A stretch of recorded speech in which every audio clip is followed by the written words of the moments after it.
All right, y'all, what's poppin'? Welcome back to Pop Health, and today we're talking about mommy vloggers. Now, if you see my recent videos or the past few videos I've done, they've been mainly about family vloggers. Nika Diwa is a channel favorite, the Beverly Halls is a channel favorite, but today we're specifically focusing on a special breed, and that is mommy vloggers. Now, before we discuss mommy vlogger, let's actually define what it is or what they are. Basically, mommy vloggers are influencers typically on social media, typically on Instagram, TikTok, also YouTube as well. But primarily, it's the mothers that are primarily heavily pushing their children in their content. And the reason why there is a distinction between that and family channels is that family channels is usually like a duo, the mother, father, or father, mother, however the family dynamic is. It's either a team effort to push the kids into their content and make them unpaid actors, but typically now usually the mother is taking lead into getting children into the content. But I will say, just like family channels, the idea of mommy vloggers isn't a new idea, because since the rise of social media, we have been seeing more and more child-based content on social media, and a lot of that due to a reason I mentioned in the Beverly Hall video. I'm just gonna put this down because my arm's starting to hurt. But basically, the idea of photographing or photographing, if you want to say, your child's every move isn't new. It has been here since the advent of photography, especially when you talk about family scrapbooks. Basically, that has been a thing for centuries. And while we love a good family photograph, reveal at a family reunion, I've had plenty of those, especially my baby pictures. Basically, it's a not so good trend, especially with the advent of social media, and with the dangers that it presents.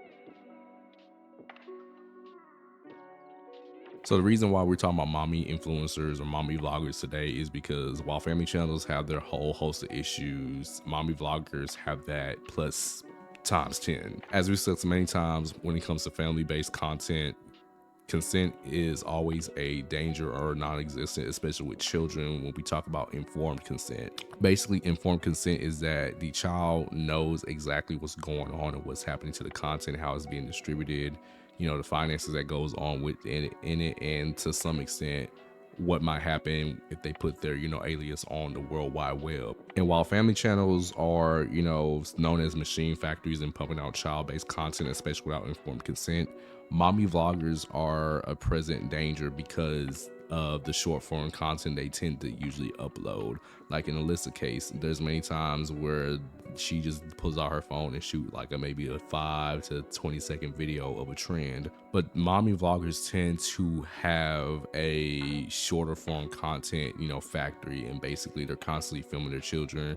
They're constantly trying to get these short snippets of their lives and stuff, or even a 30-second video of a day in the life.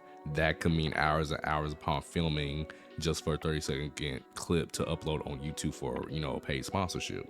On TikTok, for many people, it tend to take about 3 videos a day consistently for a few months for TikTok to really give you traction in many ways. I don't know about Instagram. I'm trying to work on that for my short form content, but typically when you have a mommy vlogger, you're basically seeing them upload multiple videos a day, as well as rebatching old videos to keep the algorithm consistent. But another problem with mommy influencers that is nothing really in control of the children. Well, nothing's control of the children really when it comes to family content. But the thing that really irks me about mommy vloggers in particular, they're more likely to have paid sponsorships and advertiser friendly videos and stuff. Because for example, Rocket Insurance company had that Super Bowl ad promotion that got a lot of these family channels paid sponsorships to show their family reaction to the Super Bowl.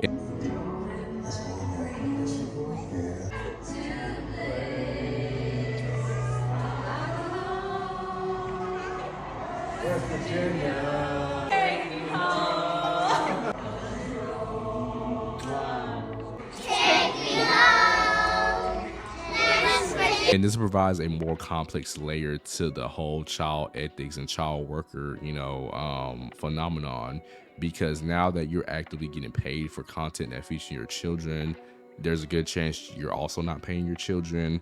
It provides the idea of just okay, is the child being taken advantage of? Are they being exploited?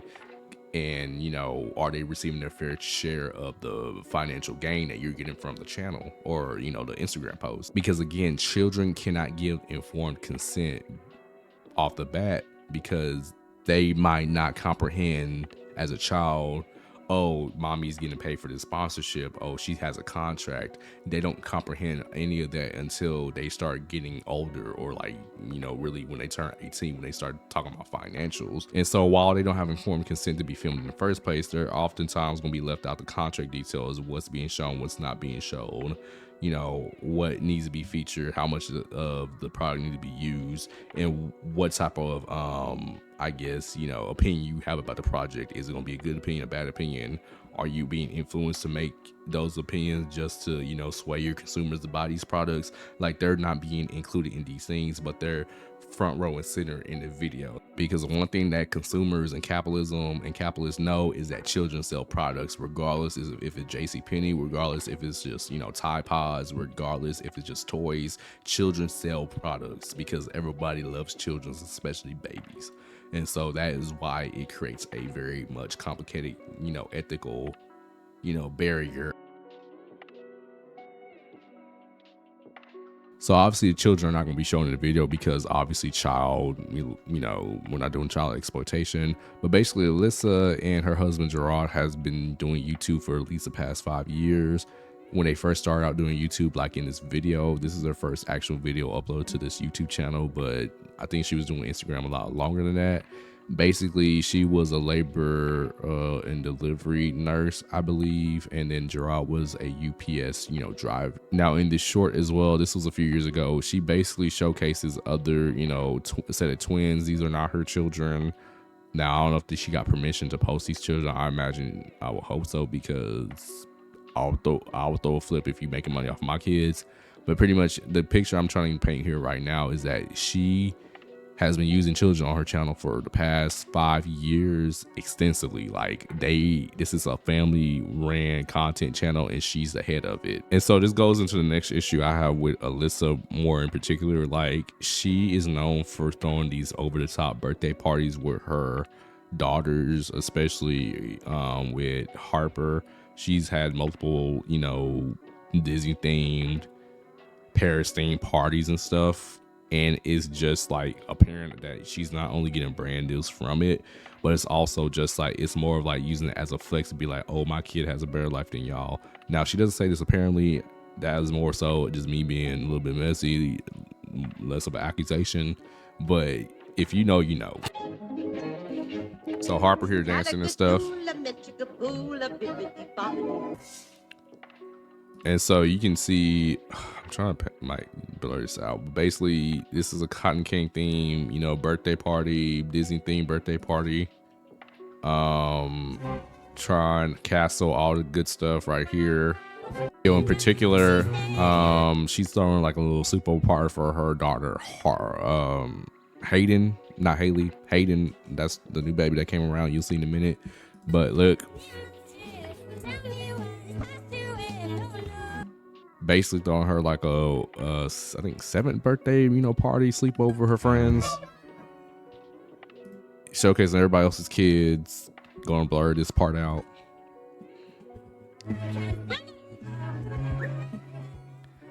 And so basically, you know, pampering, carrying them stuff and using it as content, which if you want to throw your kid this type of party, that's fine. I'm not having no qualms about that. I think every child deserves a big birthday. But the idea is you're using other people's kids as content as well. No issue I have with her, just like with the Beverly Halls and Nigadiwa, basically they have the cameras in the baby's face as soon as the baby get out the womb. I think this was Hallie. But another issue is the race bait comment. So as you can tell, Gerard is black and Alyssa's white, so they have biracial children, and they tend to oftentimes showcase that in their content. It got worse. Y'all know where he's going with this. But I feel like it's about to get worse. It got worse. It got worse. Like, imagine you older and keep in mind, kids are already brutal in high school. Like, imagine you are older and you revisit a video of your parents talking about how lighter you are than your dad. Can you imagine the jokes and bullying you'll get in high school by other people? And we live in a very much, not as progressive society, I'll say it on here, where we live where race absolutely matters in today's society, and the ism still exists. So to top this video off, we talk about paid sponsorships and paid, advertisers for, mommy vloggers, especially because kids bring in money for capitalism and stuff.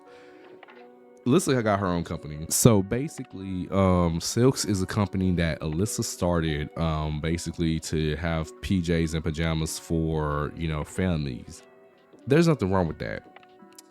But guess who's the main models for, they popped up. Guess who's the main models for the company? It's just going to the details about the story. Welcome to Six, where we blend comfort, style, functionality to create adorable pajamas and bonnets for yourself and your little ones. My journey began with a simple desire to provide my daughters with the best possible care for their hair while keeping them stylishly snug in bed. As parents, we understand the importance of protecting your children's heads, especially during sleep.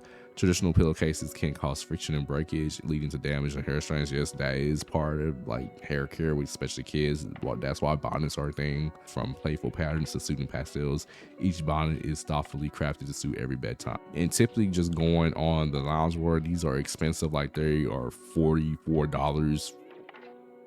Y'all go to Ross, y'all go. They are $44 for kids, adults, or for women's loungewear.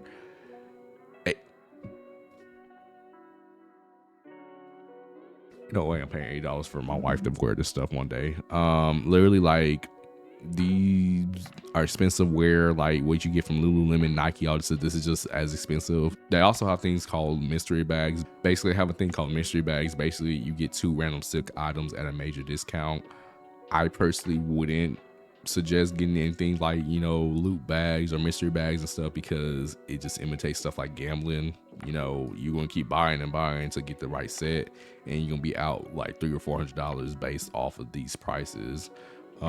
Still discussing they have $40 for boys and girls, but neither here or there. But going back to my main gripe about this whole idea of her starting a company, there's no issue with you being an entrepreneur. There's no issue with you, even using your family on, in your products. The fact of the matter is how much she promote her family on this product is insane. And so this is a get ready with me with her getting ready with the baby. Keep in mind, she is probably a few months old. She is probably a few months old going to a photo shoot, y'all. Keep that in mind. Let's go. This is a Valentine's Day shoot and stuff. Keep in mind. Ooh, I look asleep. Did you see the cake? Organize the stuff that we... Oh, this is so cute. There's no issues with having child actors. Well, there is definitely issues, but at least child actors are getting paid. My worry with this is that her kids, just because they are her kids, and oftentimes she's using the kids of her family friends as well, I'm just worrying that they're not getting adequately paid, or their parents are getting paid and not adequately distributed to the kids. And so she filming TikToks with the kids and stuff, more content. So she's getting a whole batch of week film videos off of just this one day. I'm dead, Harper.